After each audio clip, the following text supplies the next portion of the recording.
Pada tahun 1980-an, seorang pria bernama Rudy membeli sebuah rumah tua di Bandung yang telah kosong selama beberapa tahun.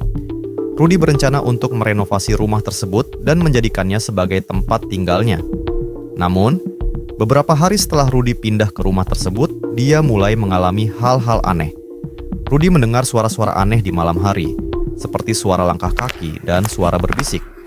Rudy juga melihat penampakan hantu perempuan berpakaian putih yang berjalan di koridor rumah. Rudy awalnya tidak percaya pada hal-hal tersebut, namun ketika dia mulai mengalami hal-hal yang lebih aneh, dia menjadi takut. Rudy melihat penampakan hantu anak kecil yang bermain di taman rumah, dan dia juga mendengar suara-suara aneh yang seperti suara orang menangis. Rudy kemudian memutuskan untuk melakukan penyelidikan tentang sejarah rumah tersebut. Rudy menemukan bahwa rumah tersebut pernah dihuni oleh sebuah keluarga yang memiliki anak kecil.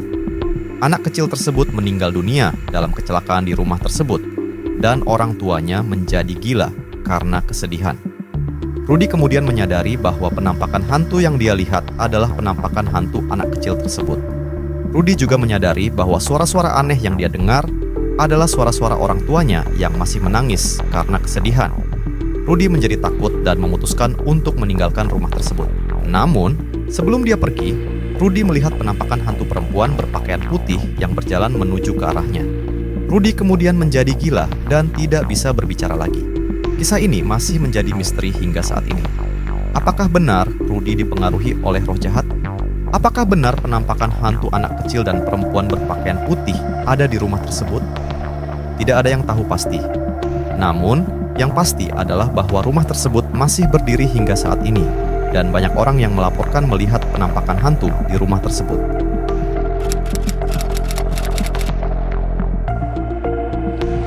Pada tahun 1990-an, seorang mahasiswa bernama Andi melakukan penelitian di Lawang Sewu, Semarang. Andi ingin mengetahui apakah benar Lawang Sewu adalah tempat berhantu.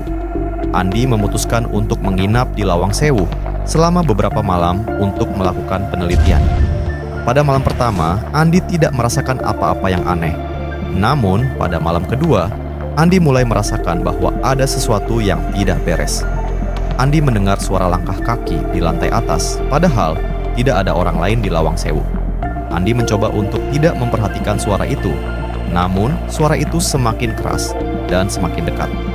Andi mulai merasa takut dan mencoba untuk keluar dari Lawang Sewu. Namun, pintu Lawang Sewu tidak bisa dibuka. Tiba-tiba, Andi melihat penampakan hantu perempuan berpakaian putih di depannya. Andi sangat takut dan mencoba untuk berlari, namun kakinya tidak bisa bergerak. Penampakan hantu itu semakin dekat dan semakin jelas, sampai Andi bisa melihat wajahnya.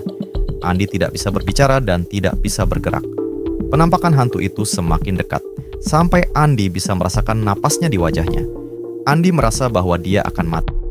Tiba-tiba, penampakan hantu itu menghilang. Andi bisa bergerak lagi dan mencoba untuk keluar dari Lawang Sewu. Andi berhasil keluar dari Lawang Sewu dan tidak pernah kembali ke tempat itu lagi.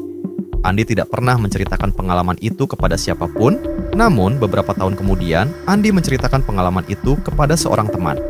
Teman Andi tidak percaya pada cerita itu, namun beberapa hari kemudian, teman Andi juga mengalami hal yang sama di Lawang Sewu.